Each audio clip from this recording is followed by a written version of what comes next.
Thank you. Okay, Do we have everyone in the? we're good. Okay, good evening. Welcome to the February 12th. 12, right? yes. Yep. Meeting of Scituate Conservation Commission. A couple of quick things to read here. This meeting is being held virtually as an alternate means of public access pursuant to Chapter 20 of the Acts of 2021, temporarily amending certain provisions of the open meeting law. You are hereby advised that this meeting and all communications during this meeting may be recorded by the town of Scituate in accordance with the open meeting law. And the town of Scituate's commitment to diversity, equity, and inclusion. The Scituate Conservation Commission is committed to providing an environment of respect during meetings. We ask all members to interact in a polite manner, even when there's a disagreement.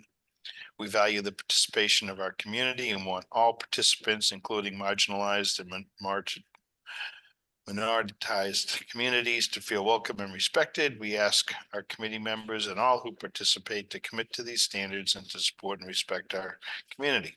So that said, we have an agenda, and I'd just like to add a couple of quick things. We may have a little discussion on a couple of enforcement issues. That's already on the agenda. We have a question on some of our fields, community, commercial farming things, and we have a request from a scout troop for a project. So maybe at the end of the meeting, we can tag on a few of those. Anybody else? Frank, I'll make a motion to accept the agenda as amended. Thank you, Richard. Do I have a second? Second from Jen. All in favor? Did we say Doug is on? He is. All in favor, Doug? Yes. And Brendan? Yes. And Eric? Yes. Great, thank you. Okay, quick announcement for anyone that's on regarding 16 Lighthouse Road. They have asked for continuance till what date? March 4th. To March 4th. We'll have to vote that when we get to that, but And we Frank, will. also 817 Country Way, same thing. And 817 Country Way has also requested a continuance to March 4th. So we'll do those when we get to them, but just if anybody's waiting to hear that, know that we're not going to discuss those two projects this evening. Thank you. Okay. So we have 262-276 Chief Justice Cushing Highway. This is the town of Scituate. On February 12th, 2024 at 6 p.m. the Scituate Conservation Commission will hold a wetlands hearing under Chapter 131, Section 40 of the Massachusetts General Laws and Section 30700 Town of Scituate Code of Bylaws regarding the application of the town of Scituate for work related to installing a pump station, platform, underground conduit, handholds, covers, generator pad at location 262 to 276 Chief Justice Cushing Highway, Scituate. Abutters and other interested parties are invited to attend. Information to access the virtual meetings available on the agenda posted on the website. Hi, and who do we have presenting? Mark Manganello from LEC Environmental. Good evening, Mark. Good evening. You want to fill us just so that folks know if they can kind of, it's a little hard to make out, but this is down by the water, the present water treatment plant around the Rotary. That's right. It's the present water treatment plant property and the park that's just sort of to the, I guess that's the southeast of the water treatment plant. Yep. Old Oaken Bucket Pond is there. The resource areas in this area include some bordering vegetated wetlands along the edge of the pond. There's a bank to the pond. The orange line you can see on this plan is bordering land subject to flooding. That's the floodplain up to elevation 17.2. And there's also riverfront here. Herring Brook flows out of an outlet control structure just at the lower left-hand corner of this drawing. So riverfront area is the blue line that arcs from that feature into this area. This project's the third of what will be 4 projects, or really 4 filings associated with the new Stearns Meadow Water Treatment Plant project. You all have approved the actual construction of the water treatment plant itself to the north on Route 3A. You've improved infrastructure improvements between this site and the new water treatment plant. And this project is some additional infrastructure improvements associated with the raw water pump station that is existing here. That's the structure on the lower left side of this drawing. The project includes adding a platform, an elevated platform to that existing structure to allow for emergency access in the event of a flood. And then an underground electric conduit, which extends sort of along the shoreline of the pond in a dashed black line. That'll be in a 3 foot wide by 3 foot deep trench over to a new generator pad, which is shown kind of in the center of the drawing here. That will be elevated on columns, concrete columns, to keep it above the floodplain. And the platform addition to the raw water pump station is also elevated on concrete platforms. So there are no real significant permanent impacts here. Really, it's just the columns. The conduit in between these 2 features is really a temporary impact that will be returned to grade and loamed and seeded after construction's complete.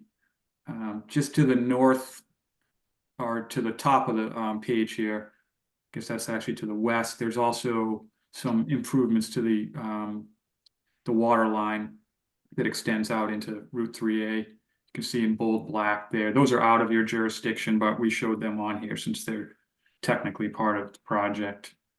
So the impacts here are really temporary disturbances in riverfront area and in the floodplain, aside from the columns. I should say this plan deviates somewhat from the plan we submitted.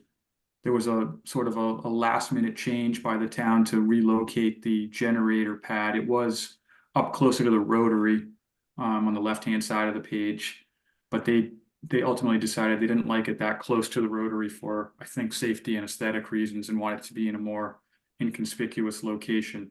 After the car crashed through their office, maybe they thought they wanted to move it a little further away. Yeah, that might have been a factor. So that's the project in a nutshell. It's relatively straightforward. There's no naturally vegetated buffers or resource areas that are impacted by this. It's really all within the park footprint, and it's going to be returned to existing condition post-construction. If you have any questions, I'd be happy to answer them. Great, thank you. Who is anxious to start this one this evening? Doug? I don't really think, I was looking for the detail in our packet here, but so you're talking about this goes up on the generator itself, goes up on piles? I mean, or are you just, you're Yeah. talking about the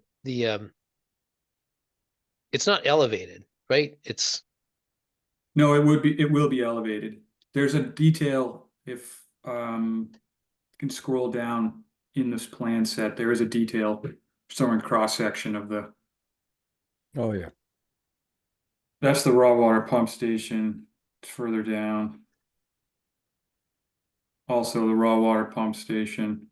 This is showing the concrete columns for the, okay. Oh, yeah. That's actually for the platform attached to the pump station. The next drawing down, I believe, shows the columns for the generator pad. Yeah, and that's elevated just to get it above the flood elevation. correct. Okay. Yeah, no, that's what I was imagining in my mind, but it helps to see the details. So thank you. No, I don't have any real questions about that. Jen? No, I think I'm all set. Brendan? Yeah, I'm good. Thank you. Eric? Yeah, I'm with the group. Richard? I don't really have any questions except basically assuming everything goes smoothly, when exactly would this be done? Good question. I don't know the answer to that. I know Lauren from Woodard and Curran is on. She might have a more definitive answer than me on that. Lauren, are you able to comment on that?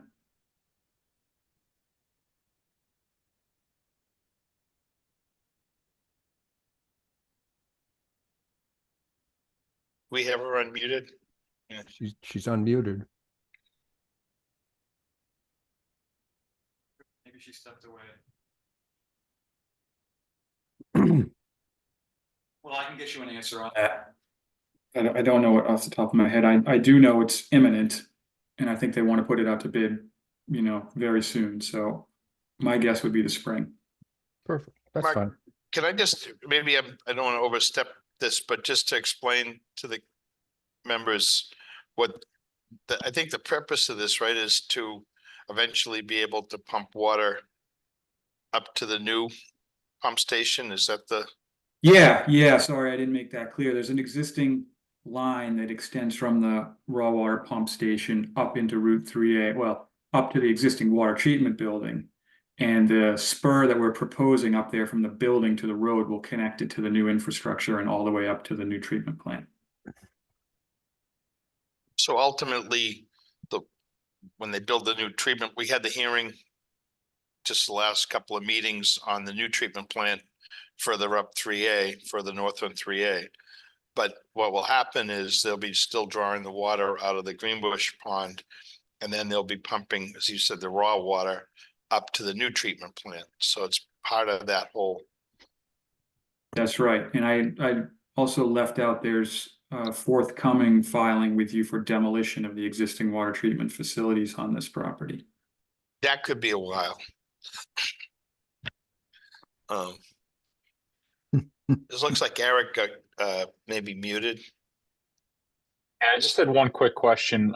In the narrative, it had mentioned something about the existing raw water main being disconnected. I know that's a ways off.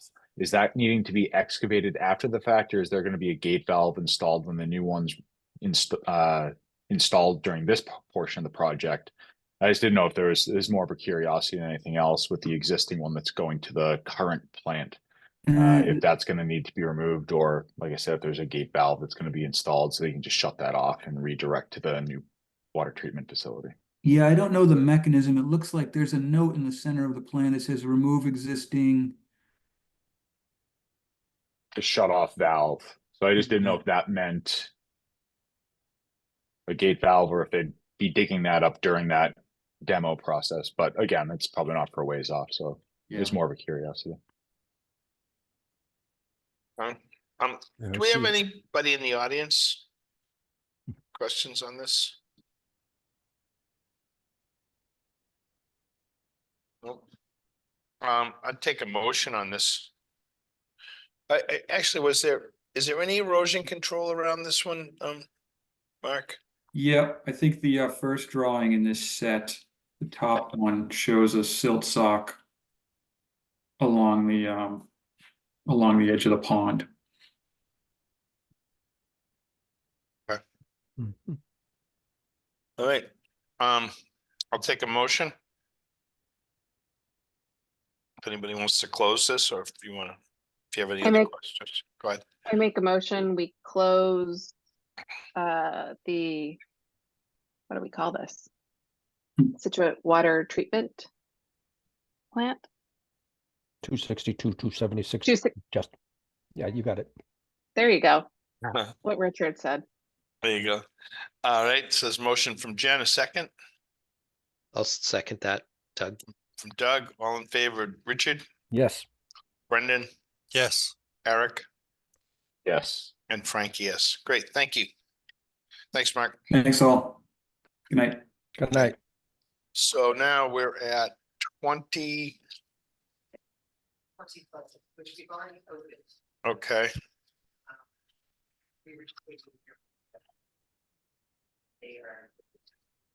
Is anybody on for this, or? So the Board of Health, according to Jen, the Board of Health is good. Darren Grady's unavailable to join it. waiting for Board of Health, which is good. We can close and issue this unless anybody has anything. We're also on this one, if you recall, this is just a septic system for this house, and we're not going to accept the wetlands line that's shown in the plan. We didn't have it confirmed, but typically we don't do that with septic systems, but we won't accept the line if someone comes back with another project. So, With that in mind, I make a motion to close an issue. Eric, you might not want to vote on that one. Unless was that the last meeting you were at, or I think it was before that? No, that was. Yeah, no, it was originally- before, so I'll abstain. Okay. Take a motion. Does anybody have anybody want to comment on this? Either commission members or anybody in the audience? Seeing none, we'll take a motion. Then I'll make a motion to close an issue. It's from Richard, a second. A second from Jen. Ooh, yeah. Don't- That was don't- close. Don't fight. All right. Very close. All in favor, Doug Yes, and Brendan Yes. and Frank, yes. All right, 817 Country Way, they've requested a continuance to March 4th. And we got room for them. Okay, can I get a motion for Make a motion to continue 817 Country Way to March 4th, 2024. Richard, how about a second? Second from Jen. All in favor, Doug, yes, Brendan, Yes. Eric, Yes. and Frank, yes, thank you. Opposite 280, 286 Central Ave. This is continued from January 2nd. This is a dock project in Hummerock. And I have Mr. McGuire, maybe?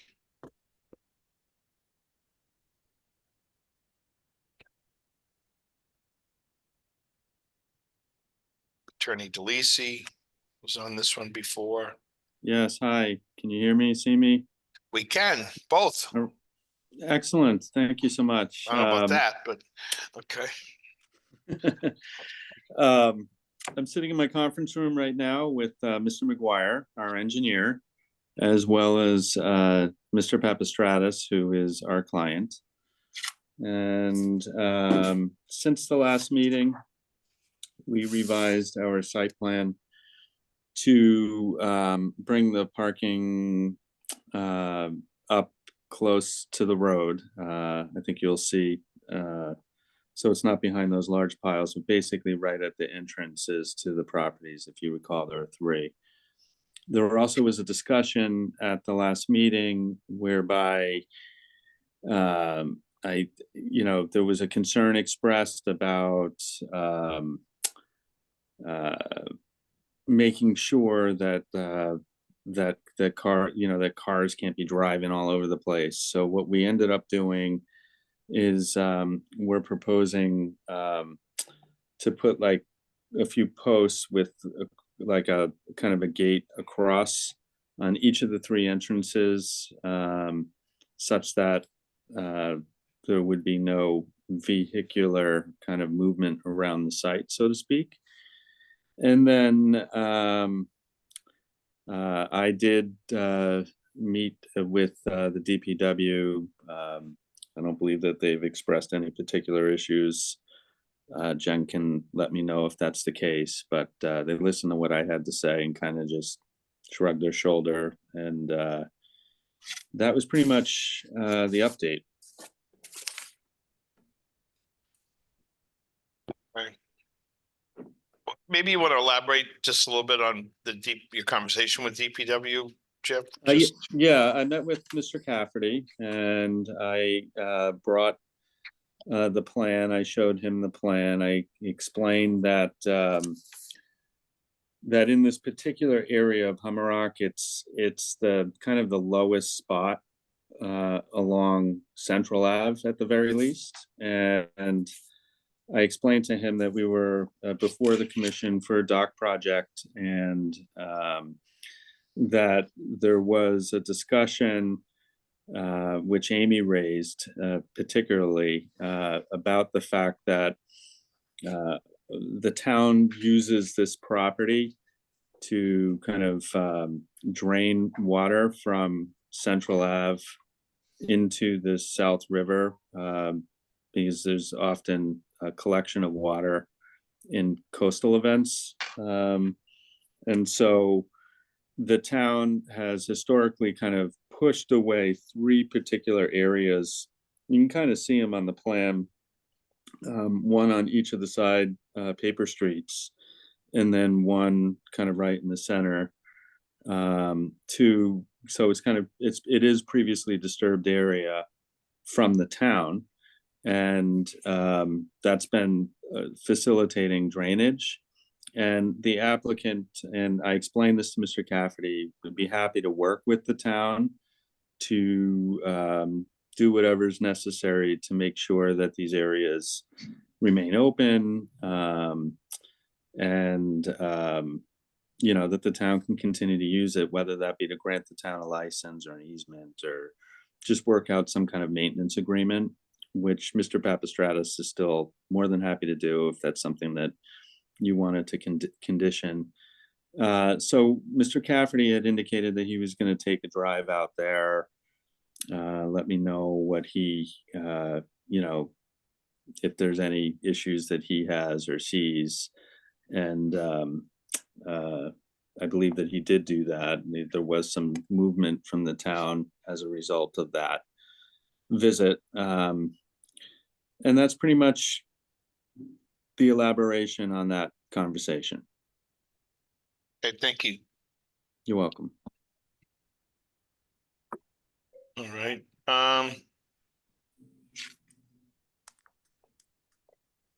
Well, Richard, why don't you Yeah, a couple of things.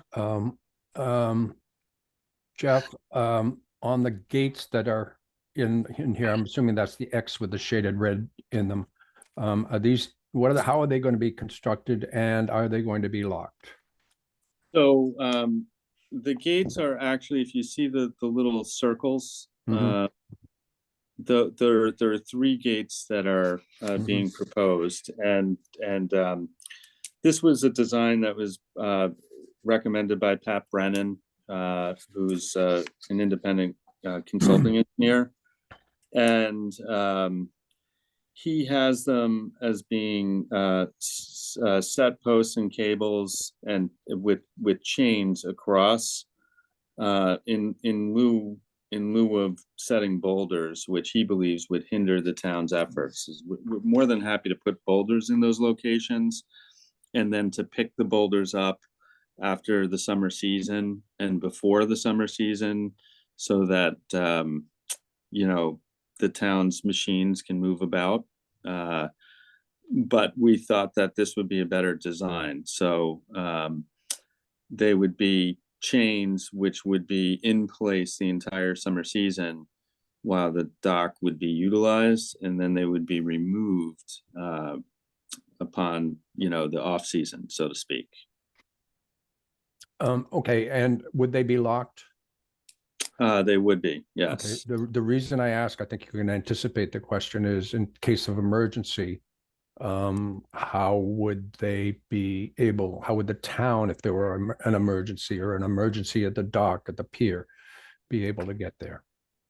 Well, the whole point is to allow the town access. So what we would be doing is providing the town with the key so that they have a key and we have a key. Okay, second, thank you for that.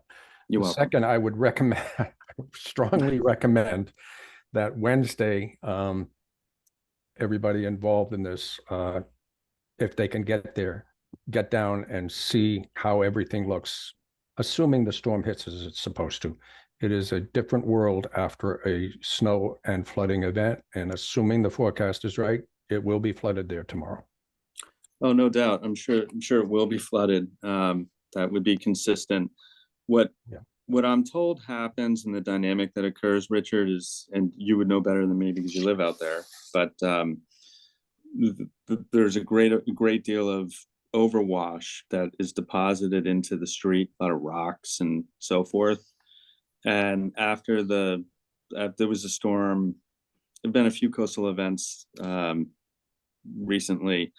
And after I spoke with Mr. Cafferty, I think it was about 2 weeks ago, the town brought machines out and they kind of pushed some of that debris right up, against the property. So it's a constantly evolving scenario out there, to your point. And, I'm not sure how that would really impact, this, but, we were hoping to kind of have the matter closed, but. The reason I raise it is you're exactly right. That's exactly what happens. And I anticipate it will happen late tomorrow or early Wednesday. The number of residents in the area literally make requests that rocks not be dumped in their yard. Some don't. Originally, 3 or 4 years ago, the rule was going to be that rocks would only be left on one side and not the other. That has never actually happened. And so that's the reason I make that suggestion, that you look and see what actually happens, because I believe they will keep one of those lanes open. They're pretty good about it, but the other two will probably be blocked. And I think we need to know how, between you and the town, that's going to be taken care of.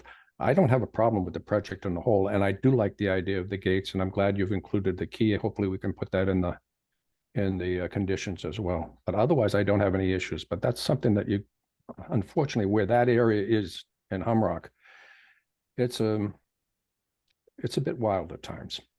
Yeah. I guess I'm struggling with your comment a bit from the standpoint that it is an evolving situation. We are willing to work with the town to continue to allow the town to utilize the property, but what we're talking about, this overwash dynamic on the street, and what the town does or doesn't do with the rocks and material that collect in the street, is really a completely separate issue than this. So that's why I was kind of hoping, we'd be happy to agree to a condition to continue to work with the town to allow the town to utilize, in a very broad sense, the property for its purposes for drainage. But I'm almost reticent to continue to have the hearing open for an evaluation of what occurs out there and what the town does or does not do with the rocks that collect. Just a thought. I don't want to push back too hard on that, but that's my thought. It's that we're talking about two different scenarios altogether. No, Jeff, I agree with you. I offered the come see it for your own benefit, not because I would intend to hold this up. Yeah. Thank you, Richard. Okay. How about Jen? Yeah, I think Richard said it well.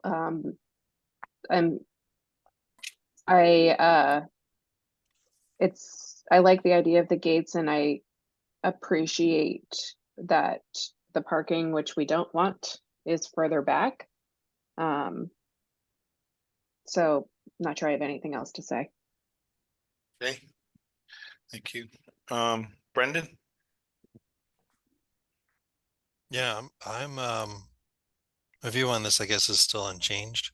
I don't think we should be parking on the dune. And I don't think that these drainage channels should be maintained at the width that they are. But I think we should try to get the dune back to what it's supposed to be. And that's just kind of where I'm standing. Okay. Eric, were you on this hearing before? I was not, no. Do you want to, maybe you shouldn't vote on it, but do you have any questions or thoughts or anything you'd like to express? Well, because I wasn't on it originally, I guess relative to what Brendan brought up, I was just curious as to how the parking spaces would be created on the dune, more than anything. Obviously, I wasn't here for the entirety of the process, so I don't want to ask something that was obviously gone over before, but it just seems, you know, interesting just to be creating these parking spots in a dune environment. That's all. Jeff, So- do you want to elaborate on that a little? Yeah, thank you, Eric. That's, I'm glad that you brought it up. Thank you. Just because this project has been kicking around for quite a few months now, just to bring the commission's attention back to why we're even showing parking.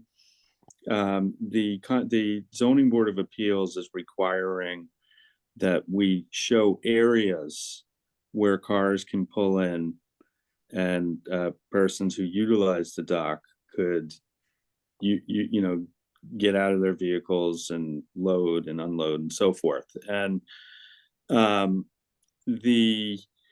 so that's why we're showing it. What the issue is that we're not planning, not that we're not planning, we're not proposing to do any activity on the actual dune that would alter in any way what is presently out there. So we're not planning on creating any pathways for the parking. They're there.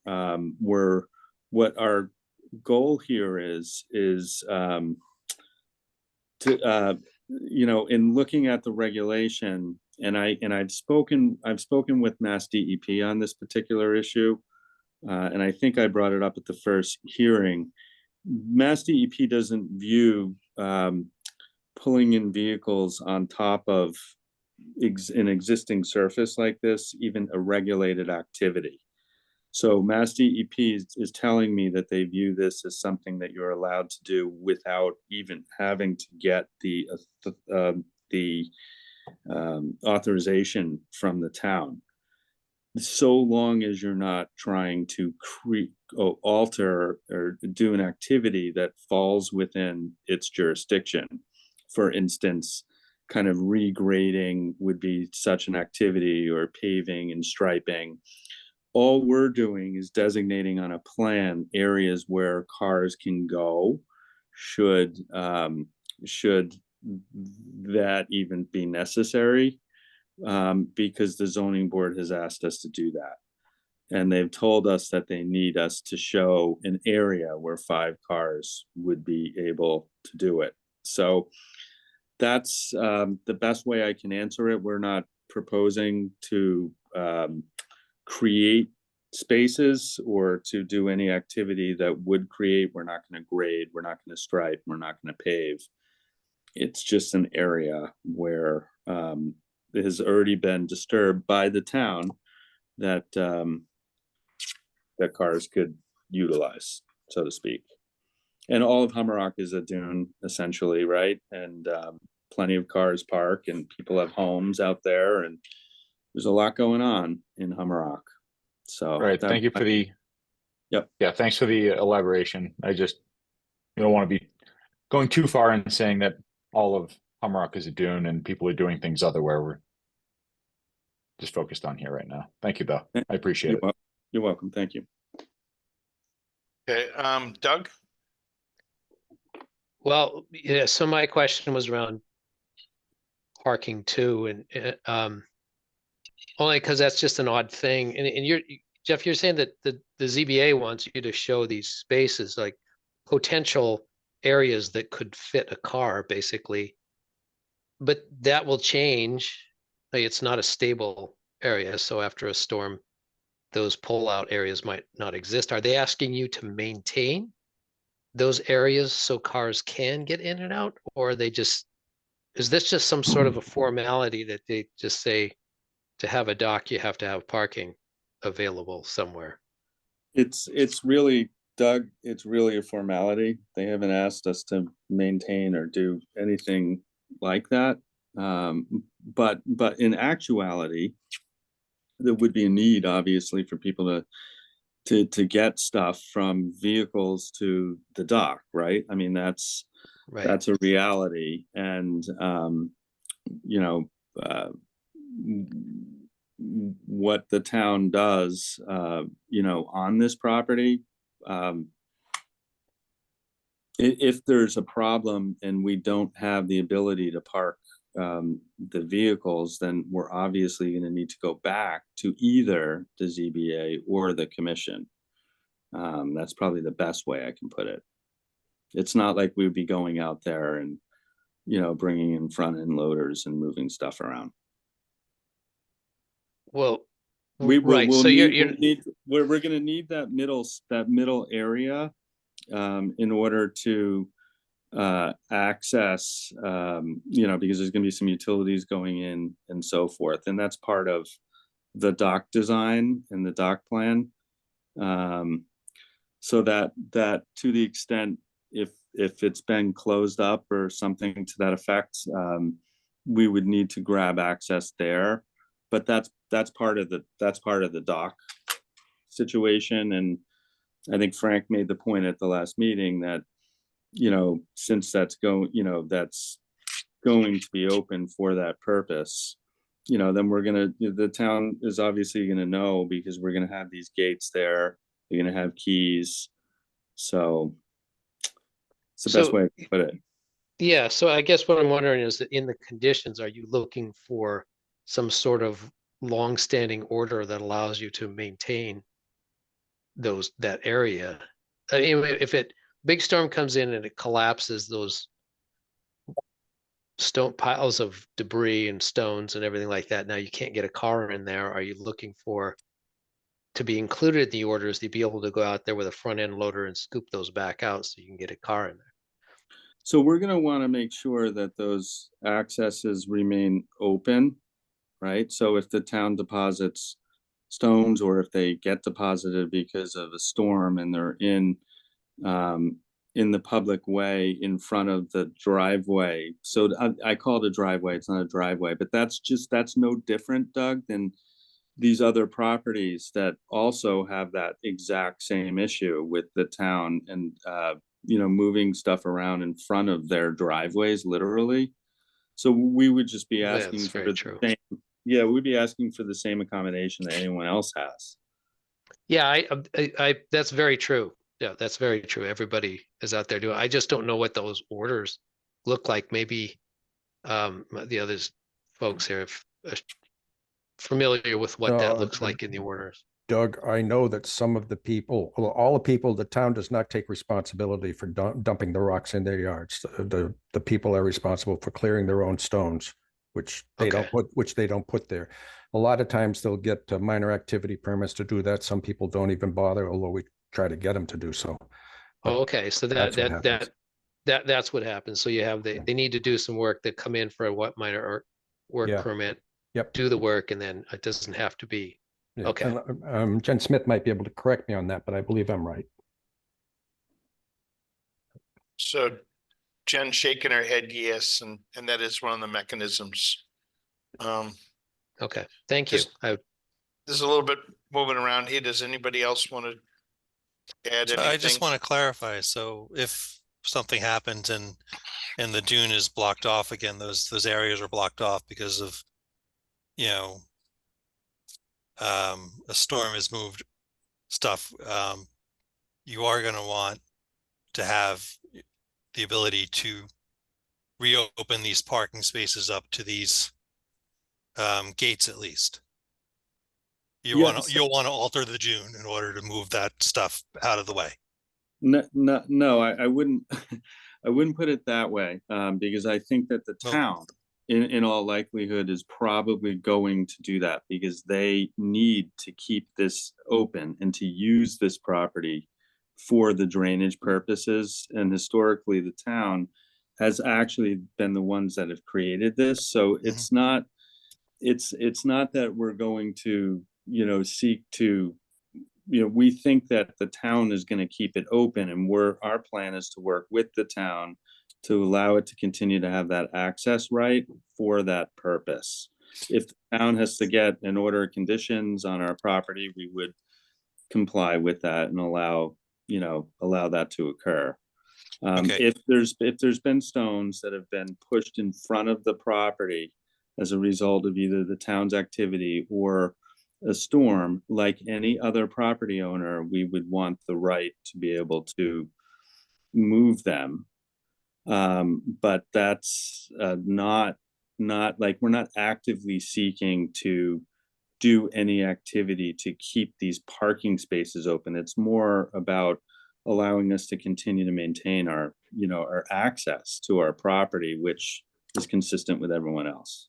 So as we had discussed in an earlier meeting, that these areas were made too wide. If the town comes in, if everything's just packed back in and the town comes and makes the smaller channel that we were expecting, or, that would not fit a car, then that would be fine. That would be fine. And should we desire to attempt to get back in there, we would need to come back before the commission for the authority to do that. To make a driveway again. Yeah, not a driveway, but to access our own property. Yes. Okay. Thank you. Yep. Thank you. Good questions. Anybody else? I may add a little clarity to this, because I was, after our meeting, a little bit concerned, and without having an agent here, I reached out to DEP Lakeville and spoke with Greg DeCesar, who's always been a great help with these projects. And Greg's guidance to me was that they don't really regulate the parking, as Jeff said, on these areas. They're concerned with vegetation. If there's any vegetation that would be damaged or altered, that would be an issue that the applicant should be dealing with, or replicating, or get permission to do that. That was part of it.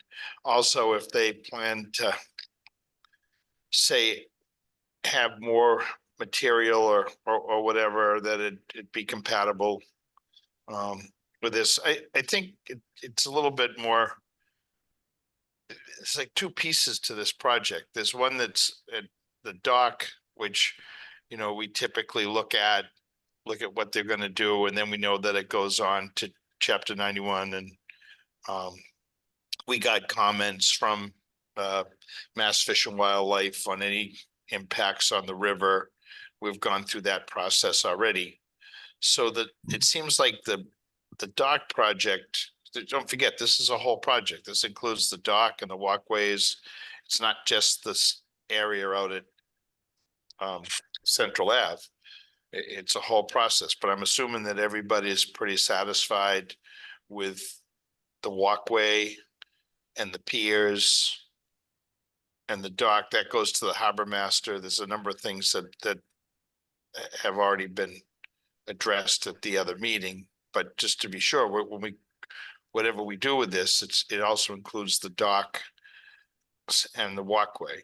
And then the second part that came up was this issue with the ZBA telling the applicant to make sure they have a provision for it seems like a vehicle for each dock that's being constructed. And then this got into this whole piece about the town already utilizing some of this area as drainage when they have a bad storm. The storm overflows. There's been no real formal arrangement with the property owner, but the town typically uses a fairly large piece of equipment.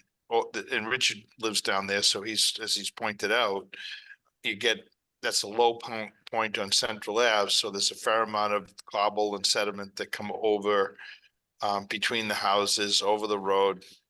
And then in an effort to open up the road, they sort of push the material left and right, and they've typically gone into these areas. We saw it when we visited the site, that they open up these areas to allow water out, and then they might actually reclaim some of the material. They're not supposed to take much, but as Mr. DeCesar pointed out, if there's sediment deposited along the edge of the road that gets pushed back by the town, it's permissible to take that material and put it back on the beach. So some people look to do that to protect their property. it would have been, I think, a little more helpful if the town engaged with this a little bit, because it seems to be a benefit to people that use Central Ave in the town of Scituate to be able, they have this sort of informal practice of opening up these areas. So it kind of gave the applicant the opportunity to say, well, this is where we're going to show that we can put vehicles, because I do think it's important. They have to have something. I mean, they're going to have a dock there.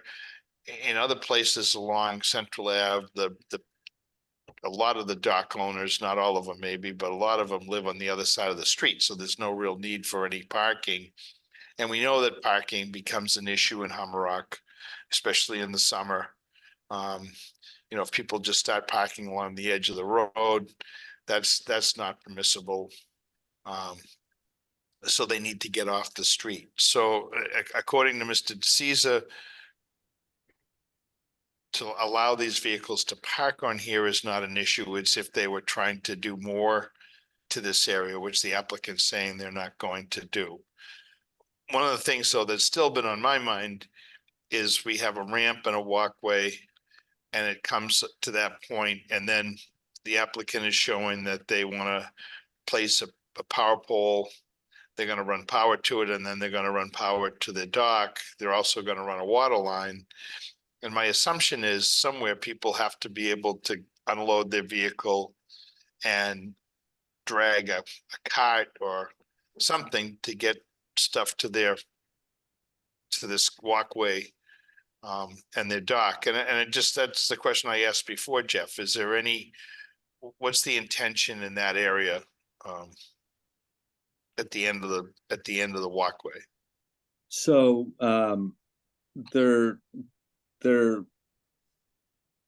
this issue, since you raised it at I think it was the last meeting, Frank, I did speak with the client about this, and I explained that you know, people are going to need to almost have a defined area where maybe if they have something on wheels, could roll from the area where the vehicles would be to the area of the ramp to load it. And I didn't view that, say, like a wooden plank situation would be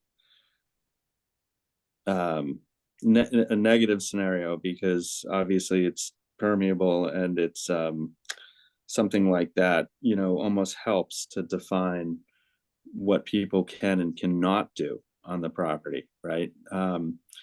The comment I received was that you know, it could be a maintenance issue, an ongoing maintenance issue with everything that happens out there. So the goal was really to just literally pick up a cooler or whatever and literally bring it over to the ramp. If that is something that the commission is set on, that they actually want to see a defined path, and we could do it, and we would do it, but we're not proposing it at the moment. Well, I guess my concern with that is, and is that you build the dock and the walkway and all that, and that's permissible. And so now you've got this use, and people are going to be pulling off here, and then it's going to be like, well, geez, we got this thing, but it doesn't work without some sort of better access. So therefore we need that. So then they're back to the commission for something else. And I guess the goal with most of these is that we try to make this pretty inclusive. So what's really needed here, and then it be part of the hearing. So that everybody, it's pretty clear what's going to happen. You know, we talked about maybe these areas being opened up by the town, but if the town, you know, the town's talking at some point about elevating Central Ave, who knows if that'll ever happen in our lifetime. But, you know, should they do that, is it as critical that these spaces get opened? You know, then to your point, you'd have to come back and ask the commission what you can do. But I think that the thing that's needed right now is some sort of path access or whatever. And make sure that people aren't going over vegetation or whatnot. It's a clear area. And it's defined. And as you know, or maybe between your engineer and Doc, that it's got to be like compatible material. And I think drawing a parallel to people using their houses in other locations, you know, after their driveway is filled up with cobble or washed away, they come before the commission and they get permission to patch it up. But you can also have something in your orders that at least for the time that the orders are in effect, or a maintenance order, that you just make it part of the maintenance, part of the order. And Yeah, look, ongoing. the goal is just to not have a permanent structure out there, because in the months that we're in right now, when we have storms and so forth, the town might need, they have done it before, you know, to drive into the property and to kind of maintain these areas. So we don't want to prevent that, which is why, you know, the gates, for instance, are a chain, so such that in those months we just remove the chain. But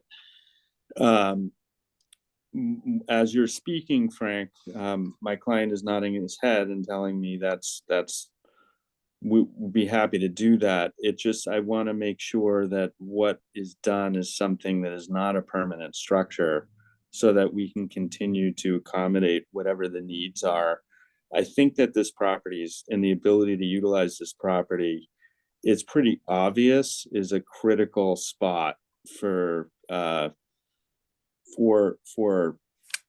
you know, the inhabitants out there on the cliff, especially because they're the ones who have to traverse it in the storms. So it just, our goal here is to not complicate this, because again, we view this use as a seasonal use. We don't think that we're going to be, you know, this is a property that's owned by a family, so it's not like it's a public marina or anything like that. It's going to be, we think it's we can't really foresee all 5 spots being used at the same time. So it could be that maybe the best solution for this might be to, you know, have that kind of defined area for the middle entrance, because that might be more likely where the cars are coming in and dropping off and picking up than anything else. But to your point, I guess I'm just speaking now. If the goal is to avoid any disturbance to vegetation, and there's really no vegetation out there, but if the goal is to kind of create these defined pathways, then we'll do them, because that is in the interests of the act. It is something that's jurisdictional as opposed to the parking scenario. But I just think it's important to show that, otherwise it's sort of vague. You've built this walkway and docks and all that, but you know, there's like, how do you, I understand you can pick up a cooler and walk across there, but the reality is it's going to be more than that. So you have a power pole, you have that spot. It seems to me like there ought to be a defined area. Yeah. So what is kind of being presented to me right now is kind of like placing posts in, you know, intervals and connecting them with kind of like a rope, or, you know, a large thick twine that defines people into a pathway. That's what the client is telling me at the moment. We'd be happy to kind of have a condition that puts it in an area directed by the town's conservation agent from each of these 3 spots. Trying to work with you, and you know, I guess I'm just trying to avoid another continuance, because we've been at this for a while. But yeah, I guess it personally, and I'm going to go back to members, because this might be something we haven't really talked about. I'm not really concerned about having like 3 separate pathways from those areas. To my way of thinking, if there was a singular one in the middle, that would be the least amount of disturbance, and Yeah. then you've sort of achieved the goal of making this accessible. I don't know how far apart you got those posts, but make sure they're wide enough so a decent, because they're not going to dig them out with a backhoe. They're going to go through with a loader when they have a bad storm. Yeah, yeah, no doubt. The middle one, I think is the most sensible. And that might actually kind of be a signal to the town that, you know, hey, we're using this, so don't block us in all the time. You know what I mean? Can I circle back to members? Richard, this is Yeah, your as- hood. well, I'm a ways from it, but I'm on Humrock, yes. And yes, people do put up kind of rope poles and gates to ask the town, and it's usually respected not to put rocks in front of a certain area. So I would imagine you could do that in the middle one, especially if you wanted to. But I agree with Frank that having a designated pathway, at least in that area, I think would be a very good idea. Yeah, I agree as well. Anybody else?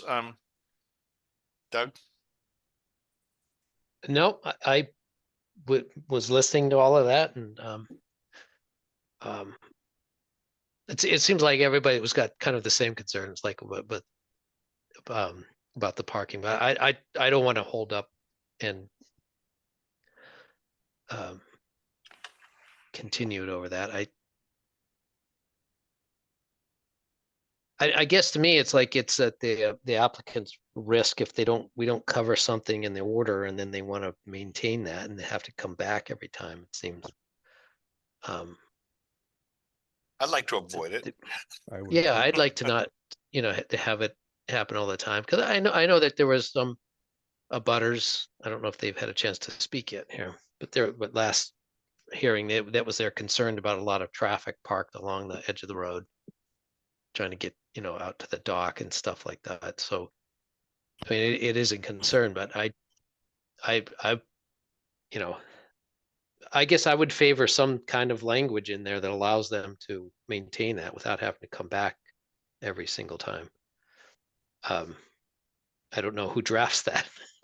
I'm kind of missing Amy right now. So, well, what we could put that in there. Again, I was surprised to hear from Greg DeCesar. I got surprised, but wasn't sure what the answer would be, that people can actually drive. There's no regulation for that piece of it, which seemed a little surprising, but Yeah, and I suppose under, reasonable discretion, they can just maintain that. But yeah, I don't have any more questions about it, and I would prefer to close okay. Jen? this. Same.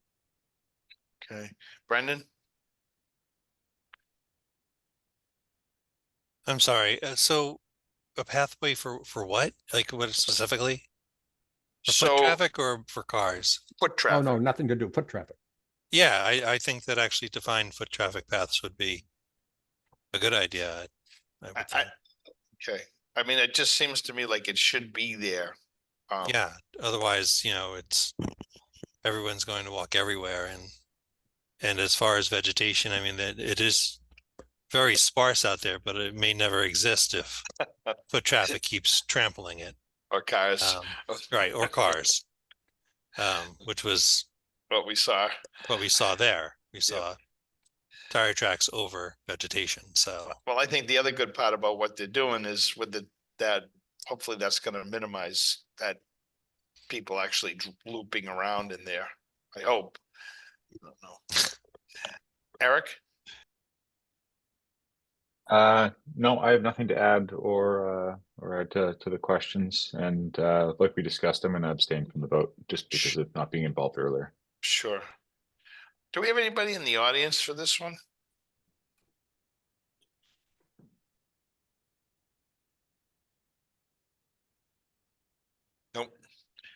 All right, so why don't we just some clarification on that walkway? Why don't you, Jeff, or your applicant? We'll have an order in there for that, but we would probably want some sort of sketch or drawing be submitted for that, similar to if we were asking for mitigation. You get us that, and we can either condition it or request something different or whatever. Yeah, I'll have that in within the week, Frank. Okay. All right, I'll make, if we can get a motion to I'd make a close. motion to close, as long as we get that designated walkway, whatever way you want to word it. It can be part of the conditions, but I'd want to make sure we didn't issue the conditions until we had it. Okay. That's Richard. There was second. Second from Jen. All in favor, Doug, Yes. Brendan, Yes. and Frank, yes. Great, thank you. Thank you all, and hopefully we won't be back for anything like that, but Thanks. we understand your issues and discussion. Appreciate it. Thanks, Thank Jeff. you. Nice. Mhm. So we have number 16. I have to actually open that, right? Yes. I'm gonna open 16 Lighthouse, but the applicant has requested a continuance. So on February 12th, 2024 at 6 p.m., the Scituate Conservation Commission will hold a wetlands hearing under Chapter 131, Section 40 of the Massachusetts General Laws and Section 30700 Town of Scituate Code of Bylaws regarding the application of Thomas McCarthy for work related to raise and rebuild of a single-family dwelling at location 16 Lighthouse Road, Scituate. Abutters and other interested parties are invited to attend. Information to access the virtual meeting will be available on the agenda posted on the town website. So we're opened, and a request from Mackenzie Engineering to continue to March 4th. So can I get a motion? I make a motion, we continue 8/17, sorry, 16. sorry, 16 Lighthouse Road, to March 4th. That's from Jen. No second. I'll second that. Brendan, all in favor? Richard, Yes. Doug, Yes. Eric, Yes. and Frank, yes. Right, thank you.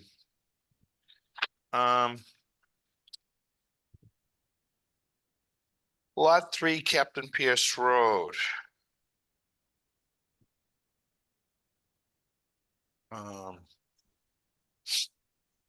On February 12th, 6 p.m., the Scituate Conservation Commission will hold a wetlands hearing under Chapter 131, Section 40 of the Massachusetts General Laws and Section 30700 Town of Scituate Code of Bylaws regarding the application of 44 CP Realty Trust for work related to renovation of an existing barn into a single-family dwelling, construction of a septic system, and construction of a detached garage at location Lot 3, Captain Pierce Road, Scituate. Abutters and other interested parties are invited to attend. Information to access the virtual meeting is available on the agenda posted on the town website. And we have someone from Morse Engineering, maybe? Yes, And- this is and- Greg Morse. Can I just, before we, so we already, I think we already conditioned this, but the conditions expired. Yes. So this is a hearing on a site. We had a hearing before. I think these plans are a little bit different, but just if anybody's confused, we did do this once. And then there was a larger parcel with a home, and then this barn does get subdivided. We had a couple of hearings for septic systems and a house in back of this. And now they're back with a project for the barn. So go ahead, Greg. Great. Thank you. For the record, Gregory Morse, registered engineer, representing the applicant, 44 CP Realty Trust, Chris Ford, trustee. As Frank said, this is a project that we permitted this lot just before COVID. The commission had issued an order of conditions to basically take what was on this property, which was an existing barn, and to convert it into a single family home. during COVID and over the last couple of years, work on the barn has started, but unfortunately that order of conditions has expired, which is why we're not in here seeking a extension, but this is technically a new filing, a new notice of intent. This is the red barn that's on Captain Pierce Road. If you've driven Captain Pierce Road lately, this past summer, you saw this barn was jacked up on cribbing. There was a new foundation placed under it. And that's kind of where we stand today. So with this notice of intent, this goes over the raising of the barn, which was just elevating it up onto that new foundation. It includes the installation of a new septic system. The septic system is a 2-bedroom septic system located between Captain Pierce Road and the barn itself in the front yard. The system is an advanced type of system. It is a geoflow drip dispersal system with a hoot aerobic treatment tank for advanced treatment. It also includes construction of a new driveway at this lot. The lot, as you're looking at it right now, the driveway would be a gravel or a pervious driveway along the left side lot line, which would run up beside the existing barn. And we've proposed behind the barn a new detached garage, a single car garage. That garage was not part of the previous filing. That is a new addition since the order of conditions has expired. The wetlands here are shown in blue. It's an isolated vegetated wetland. Brad Holmes did the delineation out there originally. This site, if you recall it from years back, was significantly overgrown. It had invasives on it. It had piles of kind of debris around this barn. Over the past couple of years, the owner has significantly cleaned it up. The wetlands are reconfirmed by Brad, who went out there this past summer and took a look at them.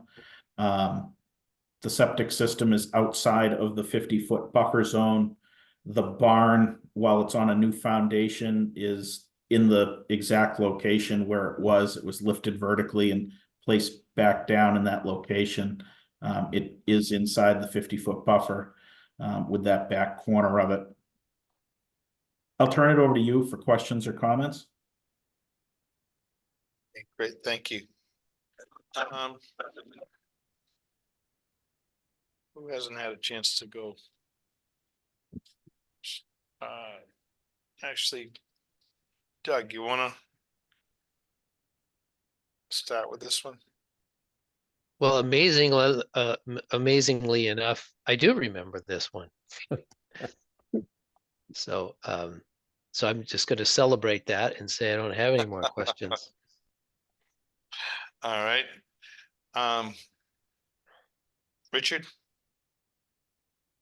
I suppose I'm hair splitting a little bit. I do remember it also regarding the proposed garage. Is there a reason why it has to stick into the 50-foot wetland when you're so close to not having it in it? Yeah, you'll see that we have it at 15.5 feet off that left side lot line, and 15 feet is the side yard setback in that zoning district. So it's a single car garage. But yeah, it can't be any closer to the lot line. That's the reason, the zoning setback. I don't have any other questions, Frank. Okay. Brendan?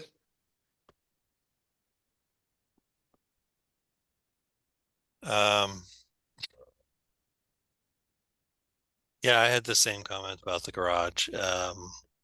So you're entering it from the front, that garage, right? That's correct. Okay.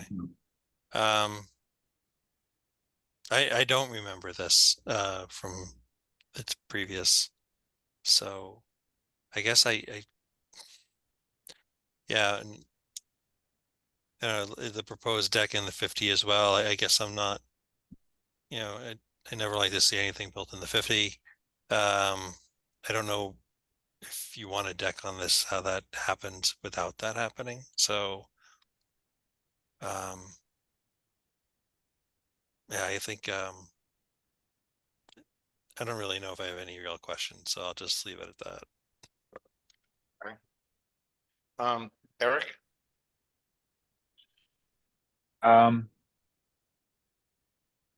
Did you mention, and I'm sorry if I missed this, but did you, Greg, mention how there was a garage there and it's basically being rebuilt or repurposed, or is this a completely new structure? I just wanted to be clear on that. Nothing about the.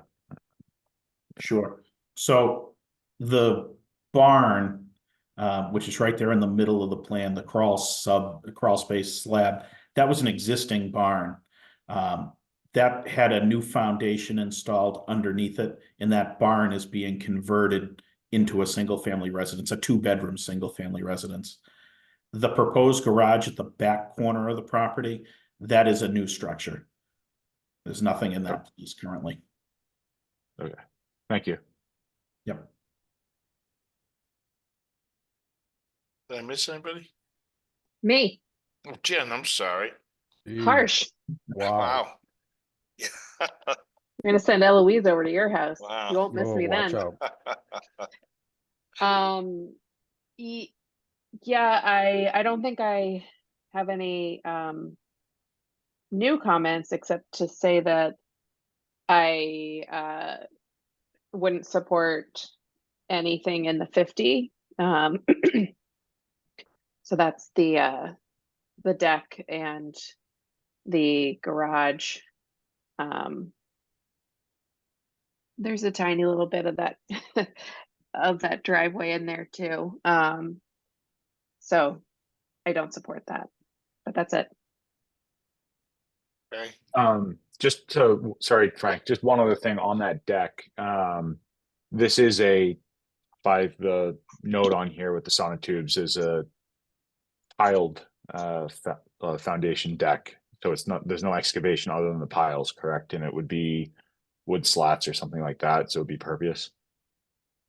Yes, it would be a pervious deck and it's on sonotubes. Yes. Yep. Yep. Anybody else? Do we have anybody in the audience for this one?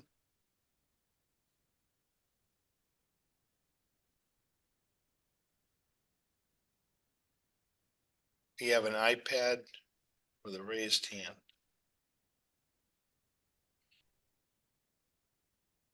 And so when you come on, you want to give your name and address, please. Unmute. Can you Hello? hear me now? I can. Okay, my name is Chris Ford. I'm the owner of the property. And I'm hearing your concerns. I want to say this. We were considering a much larger project here, and we had multiple conversations with Amy Walkie about this. And we decided, in the interest of conservation, to not try to build a larger home. We had plans that we invested quite a bit of money into, which would have created quite a bit larger structure, moving further into the 50. Now, the amount of the original barn that's in the 50 represents about maybe 20% of the property, and it's always been there. As for the deck in the back, it's really the only place we could put it if we wanted to have one. And we have some interesting plans for some beautification of the wetlands area, with recommended shrubs and plantings by help me, Greg, by the environmental guy, quite a detailed plan, and which has been reviewed in the past. We feel to make this an attractive home, we did feel we needed some kind of elemental space. Much of the foundation is a concrete slab, is required in this vicinity. So to have any real other space, to put bicycles or anything else, we felt we had to have a garage. We made it a very small garage. And so it's about 2 feet, a total of 7 square feet that touch the edge. And that's a very, I know it's in the 50, but it's a high raised area that is a very different level of elevation than the rest of the 50 feet. But it would give whoever occupies the property a place to put a car and also to have a little bit of storage for whatever. We just feel it's a very modest house. It's a 2-bedroom house. We scratched the idea of 3. I want to note that when we bought this, we bought the property next door, and there were a number of people bidding on that property, and all of the owners were going to tear it, all of the buyers were going to tear it down and build a new grand house there. We told the owners that we would not do that. We'd preserve that house. So if you drive by it today, it's a beautiful antique home dated 1814. And there's a young family in there now. And it's the neighborhood, I know, is very, very pleased that we saved that house rather than, one of the back lots was sold and a new house is up there and all that's fine, but that's not our direction. And we took the same attitude with the barn. We had the permission when we bought it. There was an order of conditions which we secured to turn this into, a residential home. But we've taken the conservation route. We've saved it. It looks just like it's always looked. We're not putting on wings. We're not putting on, if you drive by it, you'll say, this is a classic American barn, and it's going to continue to look like that, even though it'll be someone's residence. It might even be my residence or one of my children. We don't know exactly. We're fighting over who's going to get to live in it. But we're all looking forward to it. And we're looking forward to enjoying the wetlands just the way they are now. They'll be only beautified. We've allowed no mowing there at any time. So the grass is a knee-foot high, and that's the way it's going to stay. So I hope you can let us have that little 7 feet corner of the garage, because without it, we can't have anything essentially. And if we could have slid it over 2 more feet, we would have done that. But if you were to walk back there and look at the land that it's on, you'd see that we're not interfering with any interesting wetland of any sort. That's all. I want to give you a little background as to our motivations and what we hope to. We know it's a conservation commission, and I hope you appreciate us conservation effort on the building as well as on the land. Thank you, Mr. Ford. Frank? Yes, Richard. So there was apparently, from what Mr. Ford said, there was a planting plan that was included in the last conditions. Is that planting plan still part of this filing? Going to ask Greg that question. We could certainly make it part of this filing. It was pretty substantial plantings inside of the 50-foot buffer in this case. Yes, that could be referenced with this filing. Were those plantings between the barn and that isolated wetlands? I'm trying to remember. Yes, the part Yeah, I'm trying to remember too. yes, they were. Yep. and that's something that was part of the orders with the last one. So, Yes, it is. okay. I could get an updated version depicting this layout and overlaying all of those plantings as well, and get that to the commission. That would be helpful. Okay. With the sorry, Frank. No, go ahead, Eric. With that planting, would that all be hand dug, or would there be machinery involved? And I apologize because I wasn't involved with the prior the prior vote and meeting on this subject, so. I believe a lot of it was, shrubbery planting, so I don't see any equipment being needed for that, probably just, shovels and wheelbarrows. Thank you. Yep.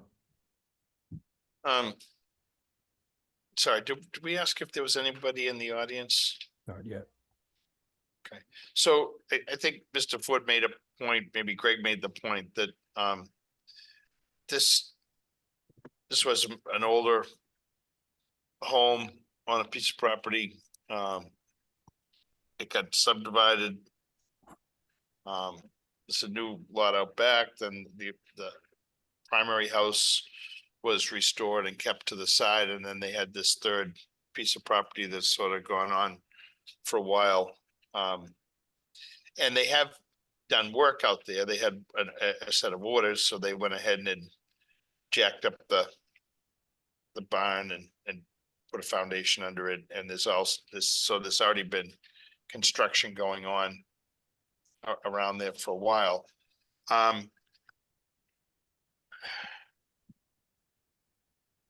But I do think that mitigation is significant to what was being allowed. When we were conditioning this project before, it was because of the amount of mitigation that was worked out.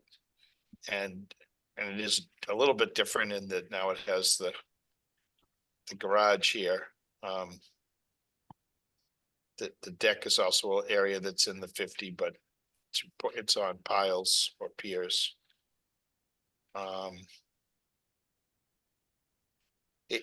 It's not a, I think what's important is that somehow maybe along with a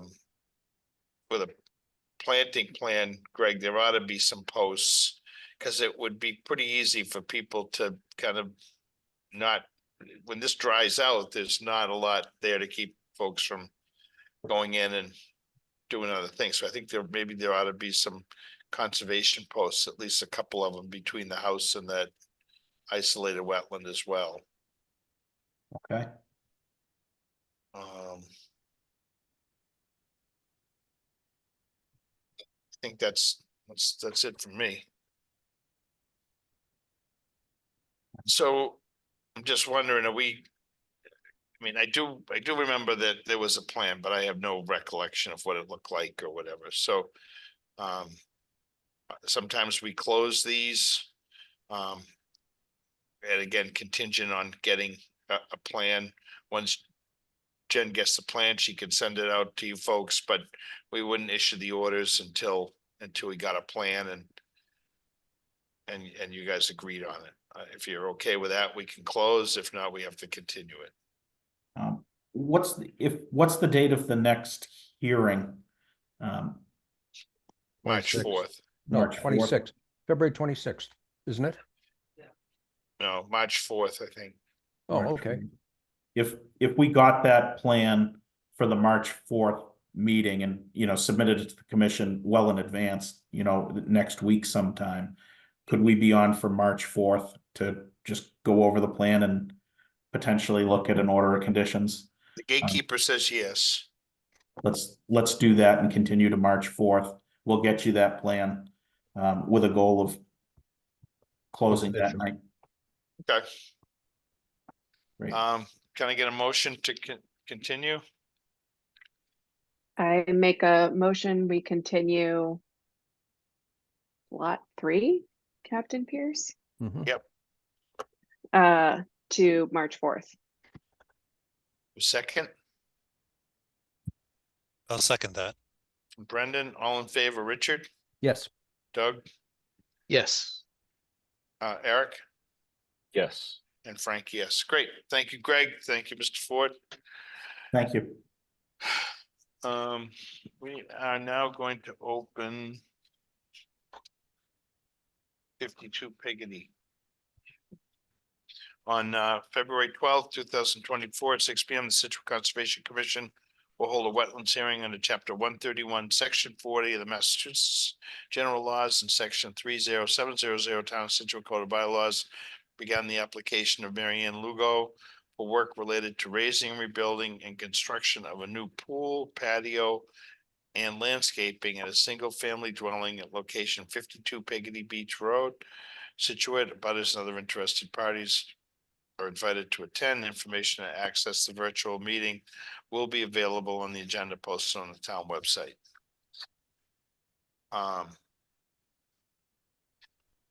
So we can start this meeting. The coastal bank is under review by Merrill, and that just got funded. So we do not have a review yet for the coastal bank, but we can start this and then move forward. All right. Great, thank you. For the record, again, Gregory Morse, registered engineer, Morse Engineering, representing the property owner and applicant Mary Ann Luongo. As was just read into the record, this is a notice of intent for a raise and reconstruct of a single-family home at 52 Peggotty Beach Road. This is right on the bend in the road on Peggotty Beach Road where everyone pulls over to look out over Peggotty Beach and to look out over the ocean. It's a single-story brick home that exists at the site today. The lot itself is about half an acre in size, developed with the existing home. There's existing lawn area around the house. There's an existing driveway, a circular driveway on the front of the house.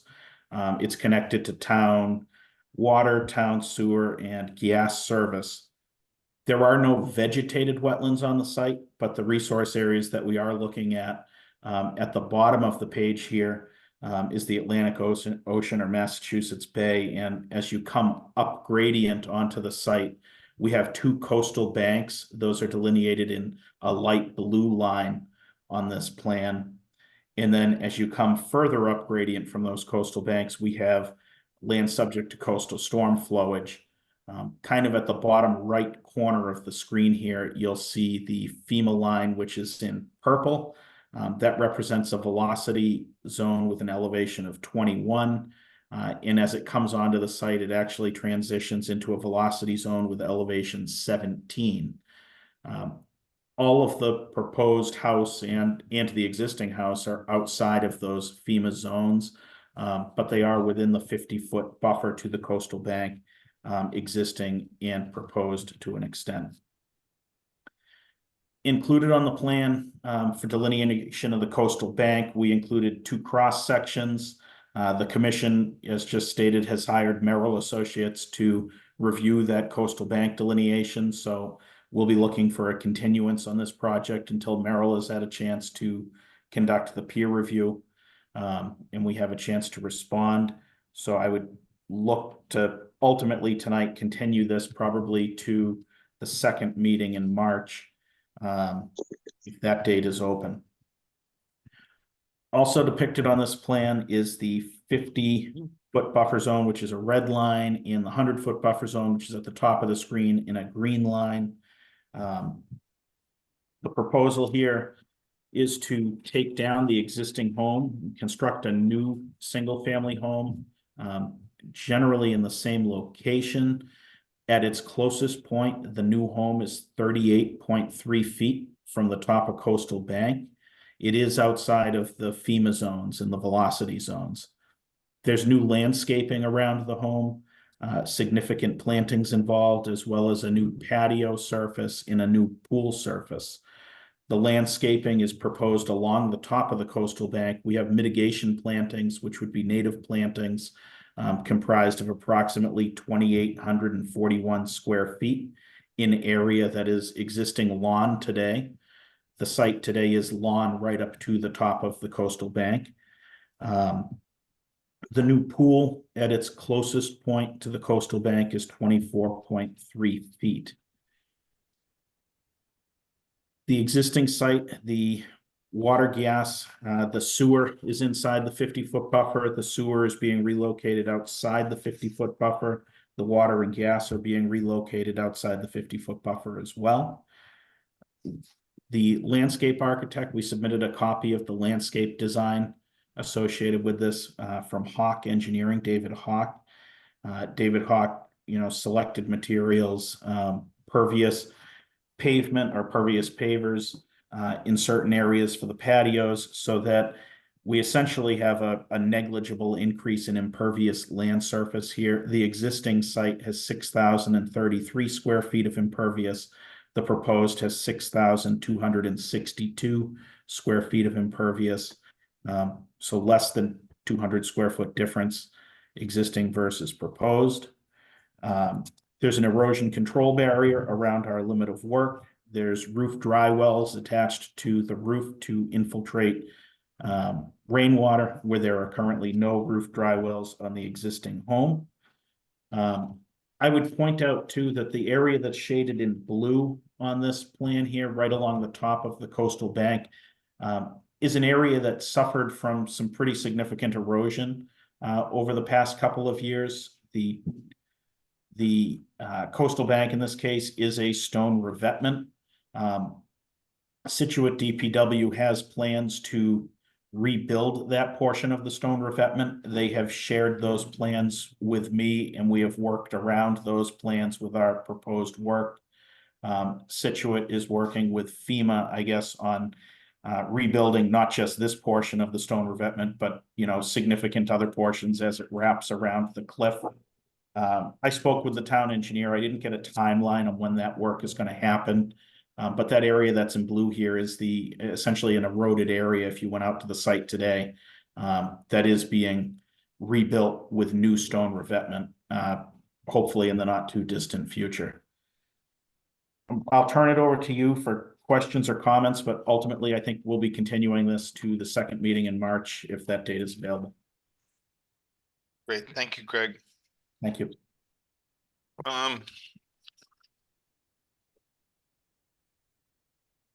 Let's see.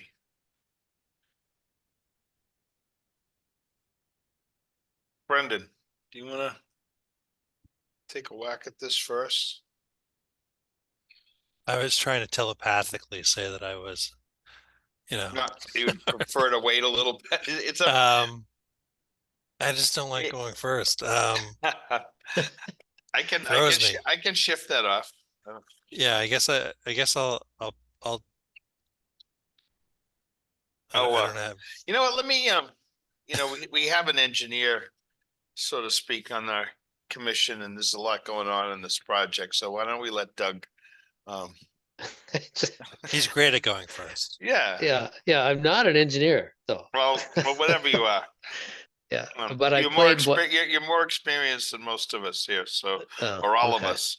So go ahead. Yeah, I don't want to insult Greg by pretending I'm an engineer. Although I would play one on TV if I was, could get on a soap opera or something. Well, this looks like it's going to be a wonderful new development on this lot. I don't know how old that house is, but that's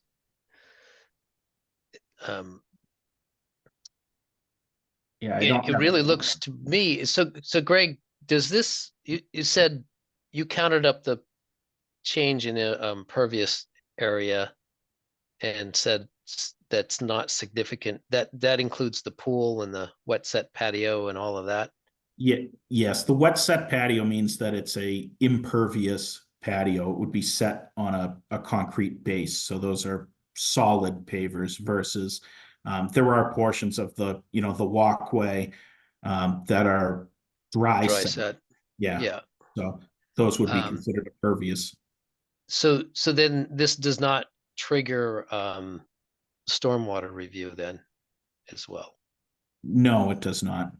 So it seems like our only, the concern of protection here is the coastal bank itself. It's up.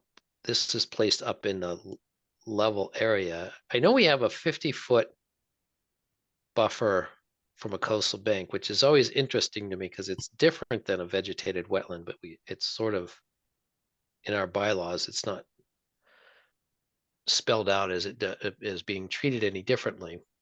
And I'm looking at the hatched area. That's the existing house in there. Yes. So you've got you are building closer to the bank. when it comes to the pool, correct? Correct. The pool and the porch are closer than the existing house. However, the existing house structure was inside the 50-foot. The existing driveway was inside the 50-foot. And so the mitigation plantings we're proposing, the 2,800 square feet, that offsets the area inside the 50-foot that we're proposing as impervious surface.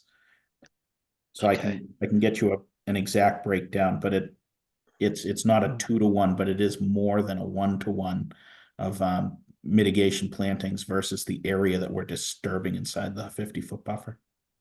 Okay, and I do see, I'm opening it now. We do have a landscape plan included as well. It's not as colored as nice as yours, Greg. I take pride in that. Yeah, that's what I look forward to, is the colored landscape plan. I had a good teacher.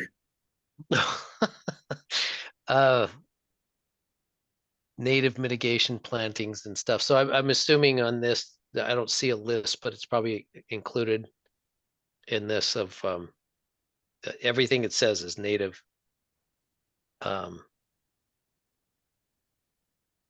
Plantings, which all that is good. But there's probably a list of what those are. There is, I can get you In there. the detailed list. Okay. Yeah, I mean, I think, you know, from what I look at, for us as members to look at is just the, you know, the construction. The pool is, it's an in-ground pool, right, Craig? It's like just Correct. but it's a standard pool they bring over on a free-formed, and so there'll be an excavation underneath to, I don't know what, 8 feet, something like that. Yeah, the deep end, presumably 8 feet. Yep. Yeah. So that, and then that'll be filled back up. So I think it doesn't appear to me that it's close enough to the bank to put the bank at risk. And to me, that's what we need to look at the most. But other than that, I think it looks just like probably what's going to be a really nice house with a great view and a nice place to be hanging out. So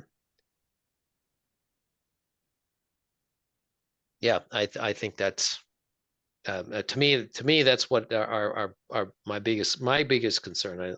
I won't suggest for whatever else should be looking at, but my biggest concern is just simply the structure as we get closer to the bank, to ensure that we don't do anything to degrade the stability of the bank itself. And I don't see any major issue with this. Okay. Brendan, now you've had the opportunity to listen to Doug.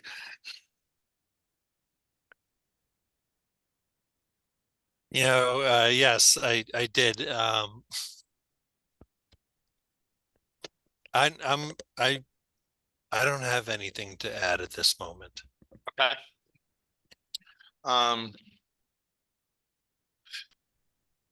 Jen? Yeah, I would say the same. Eric? Nothing substantial, but Greg, based on the information that you received about the stone revetment work, would that have any potential impact on the mitigation planting area? So I basically shaded the area in blue that they're proposing the stone up to. Oh. And then, Okay, yeah, so we're matching that with our mitigation. 10-4. Yep. Thank you. Richard? My non-engineering, my non-anything technical mind. Am I understanding this correct, that the new house will be at a totally different angle to the street from the current house, right? It's not a significantly different angle. I mean, it's going, close to parallel with the deeper into street. the lot? It starts closer to the street, and Okay. it's a deeper house. Okay, all right, I just want to make sure was kind of reading it correct.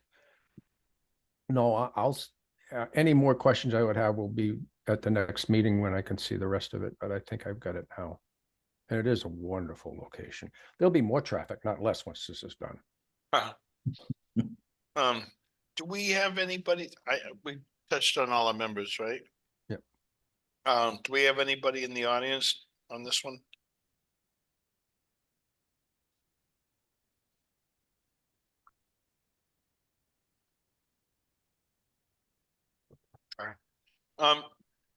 So Greg, you heard most from Doug and I think the concerns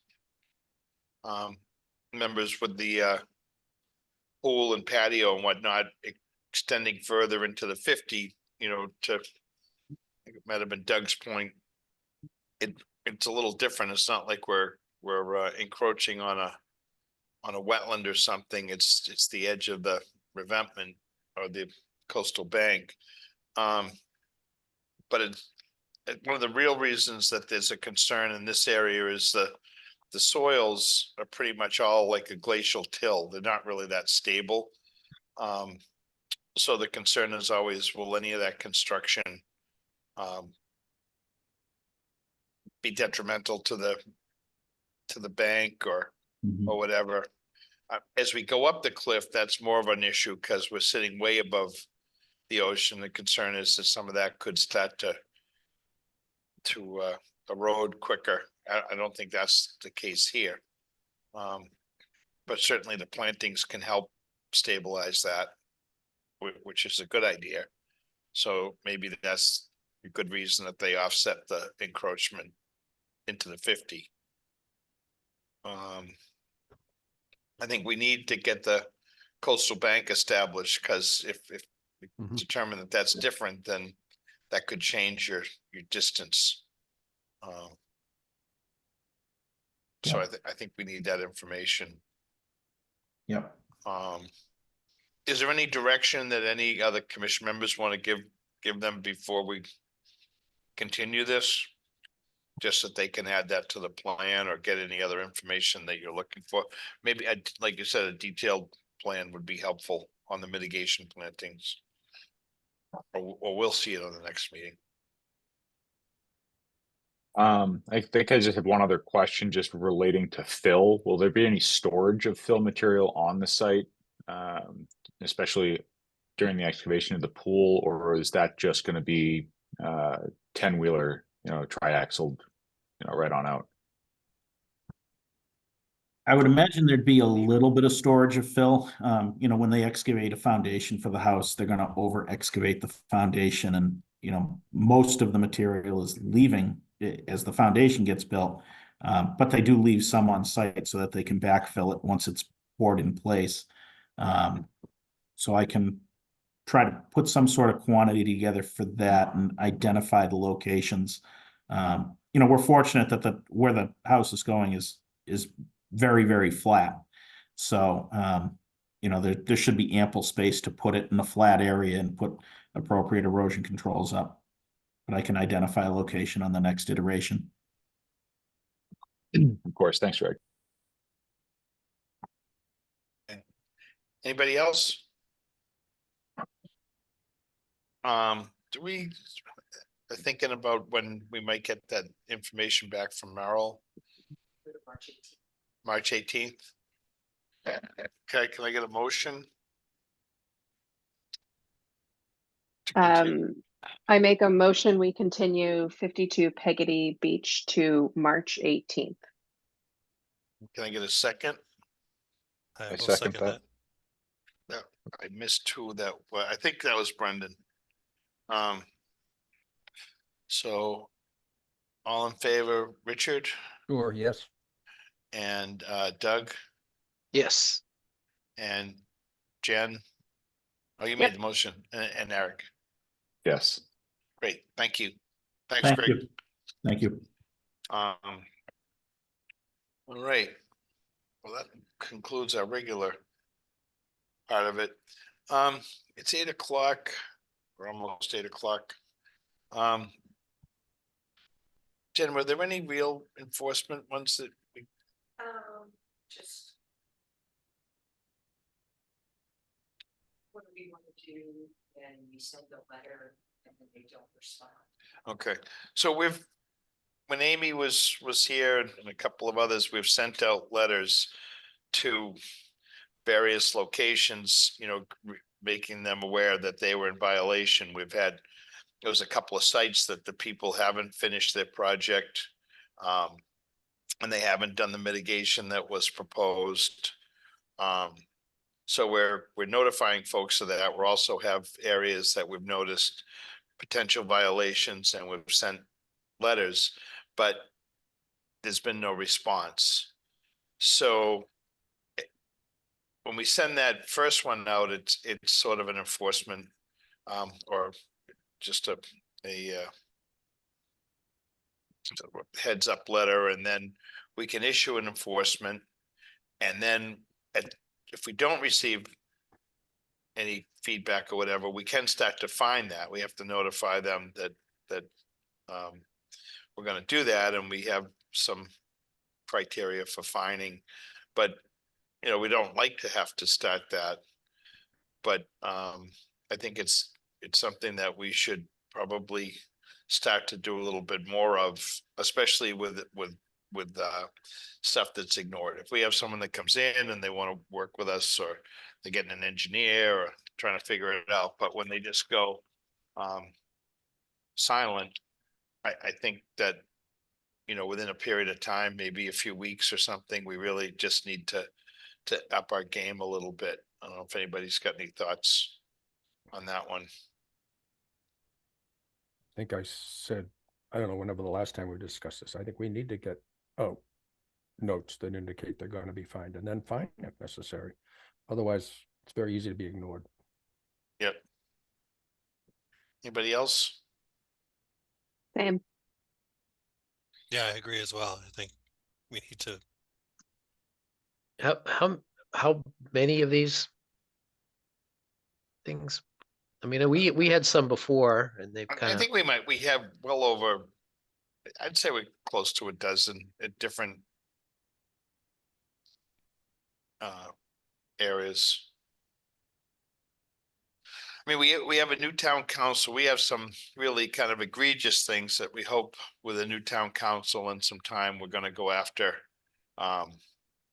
some more significant ones. There's a couple of projects that just never got finished, and mitigation didn't get done. And those are going to be something that we're going to wind up using council to go after. But a lot of these are maybe some land clearing, or again, maybe a project that we conditioned, but they never planted the shrubberies or plants or whatever. So, and what's happened actually on a couple of these with all the rain that we've had is, the neighbors are upset because some of the mitigation might have softened the impact that they're feeling. So they're frustrated that, they went to a hearing, they saw that things were going to get planted, or a certain swale was going to be corrected or whatever, and then nothing happened. The property got either altered or built, and then all the things that they heard were going to happen to protect them didn't happen. Yeah. I know I saw something about a unpermitted alteration to a BBW, and I think to the other commissioners' points that I think that we should be following through on violations. We want to make sure that people are being held to account within reason, of course, as you said, Frank, to the standards that they should be adhering to.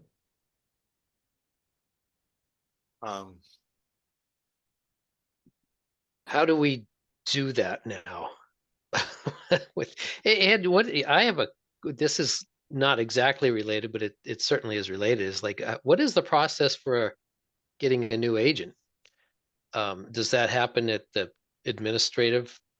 town administrator puts out? So what's happening right now is the HR department has been advertising the opening. They have a few applications, and we may start to interview as soon as later this week. Really? Uh, Now do we do something like an interim, or are we interviewing for the full position at this point? This will be a new position or a replacement for Amy. Okay. So they've started the process. It has been, it's one of these things, according to talking to HR, there's a whole bunch of applicants that just didn't, people just look at a salary and throw something against the wall. So a lot of those didn't get very far, and I think they probably feel they have a few that are certainly worthy of an interview. And I'll probably do that interview along with the town administrator and the HR department. I'm not sure if anybody else is involved in that at all, but it's going to take a little while. I mean, I would be surprised if we had it'd be almost a month before we have that. The good news is, like with that Hummerock one, if there's something that Jen's been fielding these things awesome, but when we're sort of at a loss, we've been allowed to either reach out to an agent in another town or contact DEP in Lakeville, and Greg DeCesar is the person that's down there, and he's a pretty approachable guy. Can give us his feedback on that part of it, or if we have, like in the case of Coastal Bank, we're going to wind up with a peer review, so we'll get that person to participate, kind of like at Bailey's Island. So we get that feedback. We can reach out to Art Allen from Ecotech or something. But obviously, the sooner we could get to that would be great, because there's a lot of things that we just can't get to. Jen's kind of holding up the fort on both ends right now.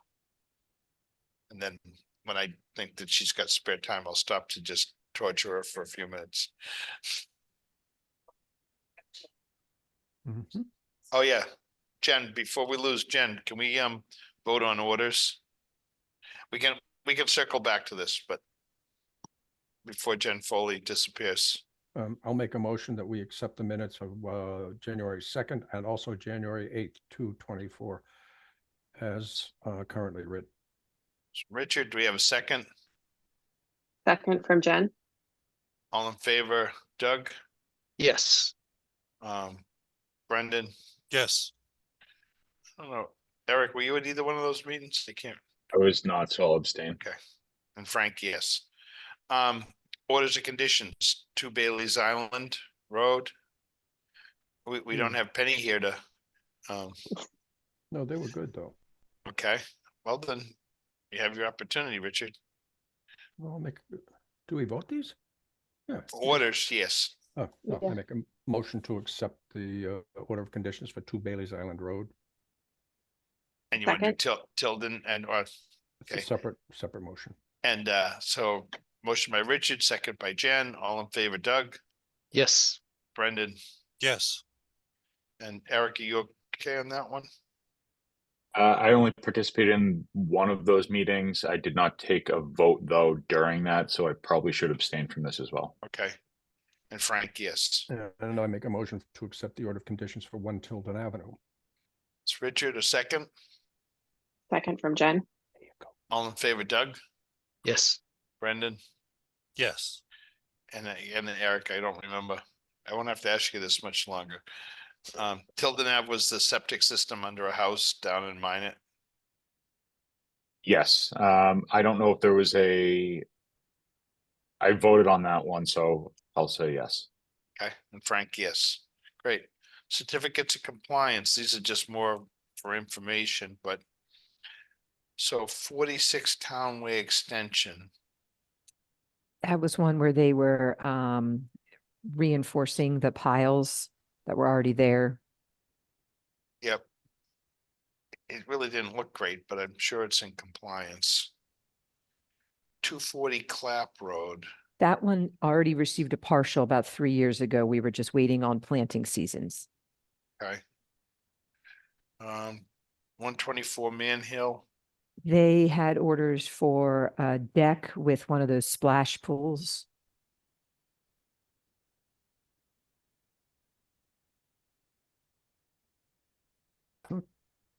Okay.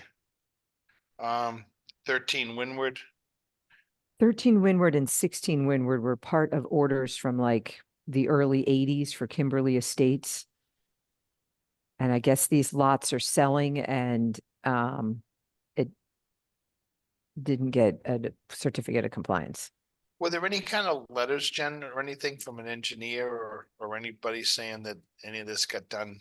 No, I just have information from the lawyer.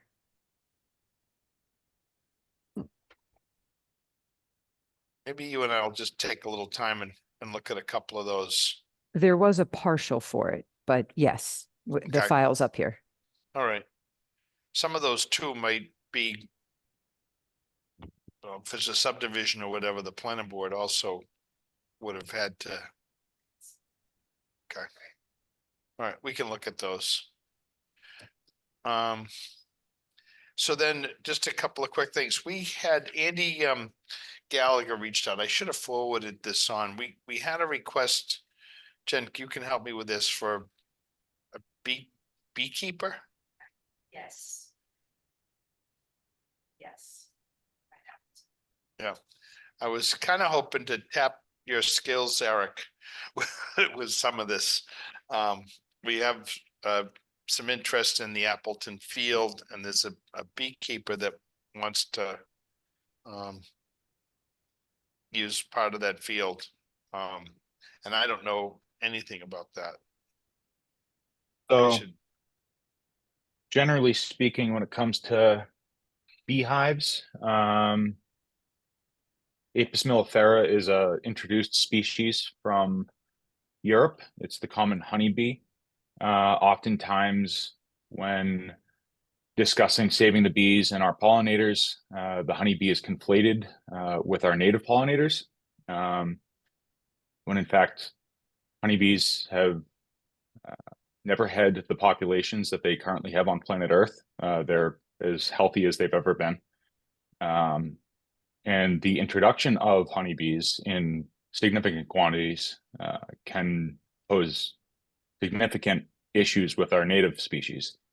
One hive can rob 100,000 native bees of pollen and nectar. So with regard to Appleton Field, given that it is conservation property, given the fact that it is bordering wetlands, there are many wetland species that rely on our native species of pollinators. There are many songbirds that also rely on those same native pollinators, whether that's insects, flies, moths, butterflies. I would recommend we exercise caution in approving any sort of substantial beekeeping operation, and that would be, more than 3 hives or something like that, just for the sake of preserving our natural plants and birds, because a lot of these species of plants have co-evolved with a lot of our native pollinators. So just as a general application to honeybees, I would just exercise caution when investigating or looking to approve plans for a commercial operation. Even in the case of Appleton Field, when it comes to community gardening,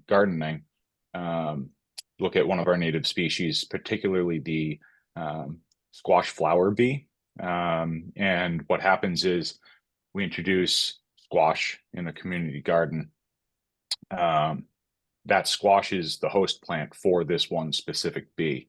The males are typically the ones that sleep inside the squash blossom, while the females create colonies in the soil beneath the squash plant.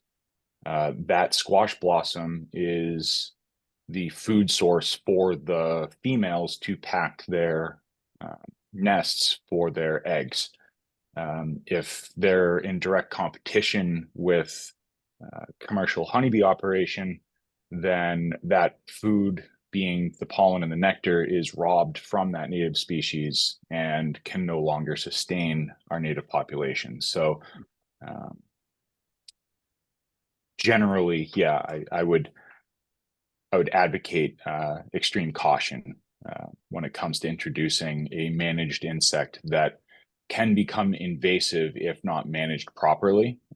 If there's a swarm and it gets out into our conservation land, it's extremely difficult to retrieve that swarm, and they can become invasive. It is possible to retrieve that swarm, but it needs to be very, very attentively managed.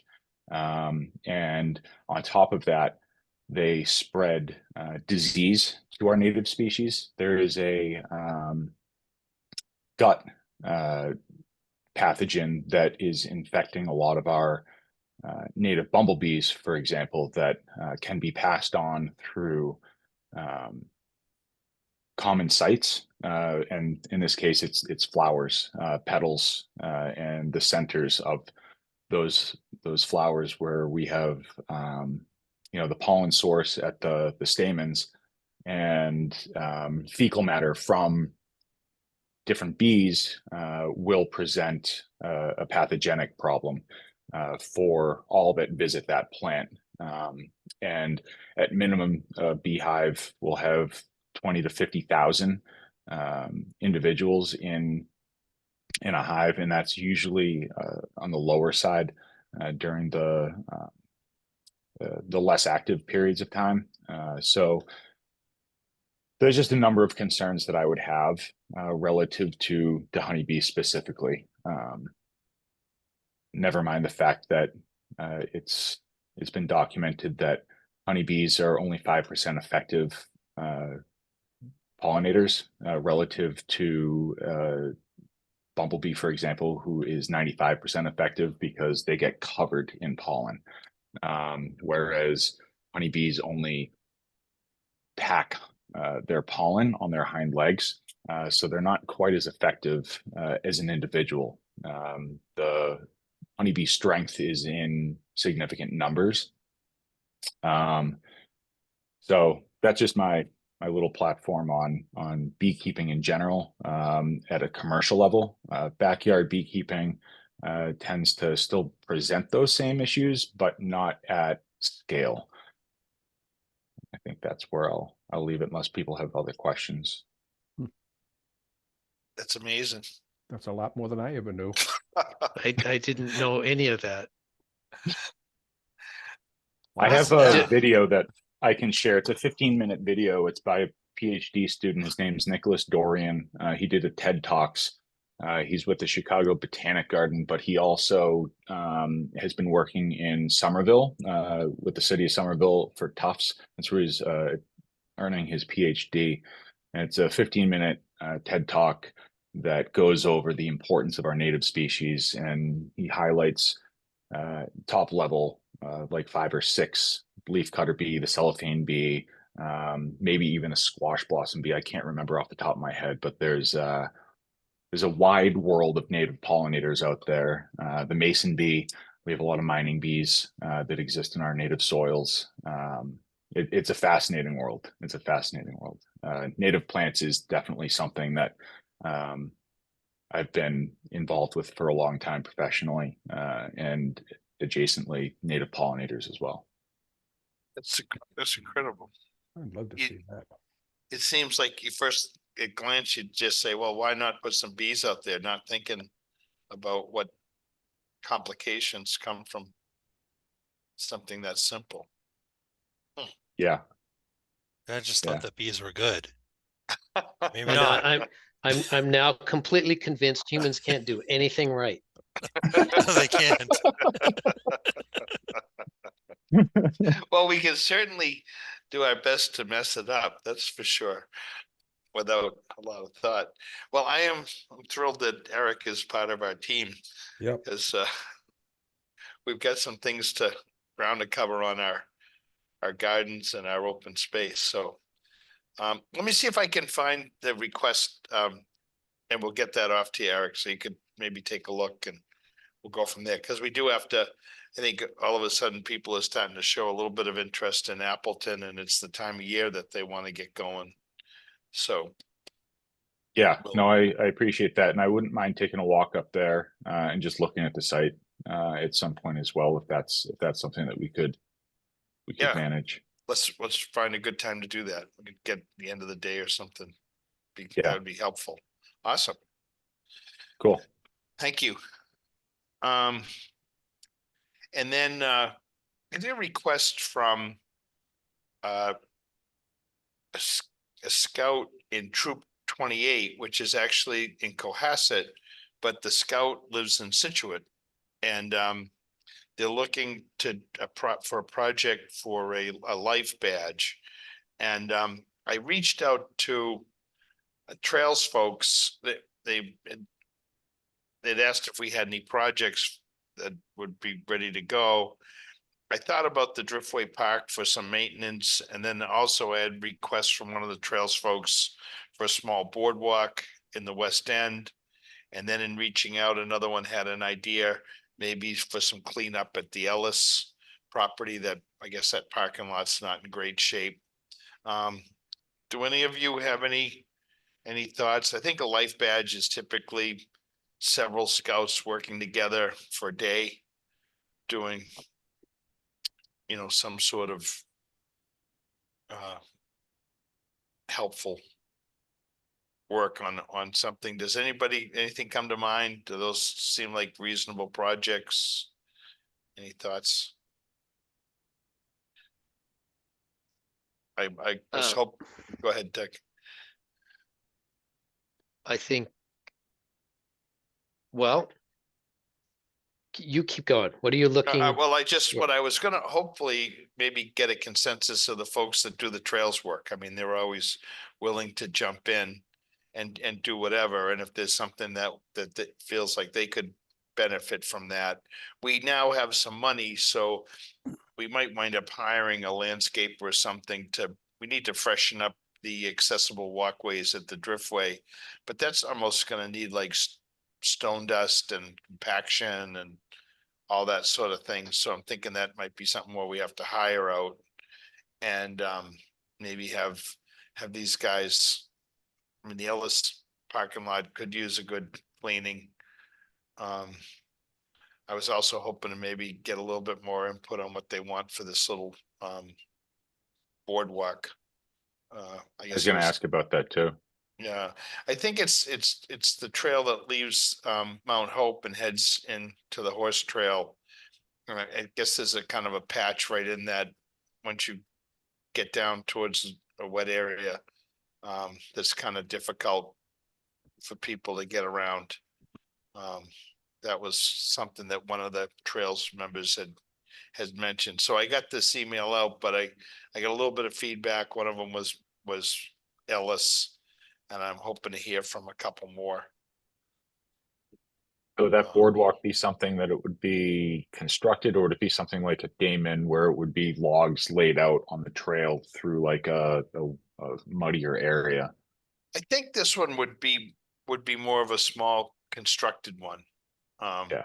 There's one on the Cal Pipes Trail that got done over an area that stays wet all the time, and I think it's similar to that one. It didn't sound like it was very long, maybe 8 or 10 feet or something. Just keep people out of the rill, and it's not great for the wetland either if everybody's tromping through it. So yeah, that Pearl Pipes one is nice. This is we had a few for a while. We had the scouts doing regular ones, and then that seemed to, COVID croaked some of that. The membership's been down, so it's hopefully building, and we have some materials up at Mount Hope for maybe one more small one. But we get so much from these folks that volunteer. We have this great network, Eric, of volunteers, and it's probably only 4 or 5 folks, but they do an amazing job of keeping all those trails open and in great shape. So if there's something that they could use a hand on, kind of see what their consensus is and run with it, if everybody's okay with that. Yeah, Sure. Two thumbs So, up here. great. All right, I'll keep you posted on that. Eric, we'll get you some of that info from Andy. And anybody have anything else? I'm good. I think we're ready to call it an evening. Everybody batten down the hatches before the big storm. Yep. yeah. Happy storm, everybody. Anybody want to make a motion? Make a motion to adjourn. Richard, do I have a second? I'll second. Second from Eric. All in favor? Doug? Yes. Jen? Oh, yeah. Brendan? Yes. We better close before we can't vote ourselves out. And Frank, yes. Guys, all have a great night. Thank you. too. All right. Thank you. Good night. Night. Good night, everyone.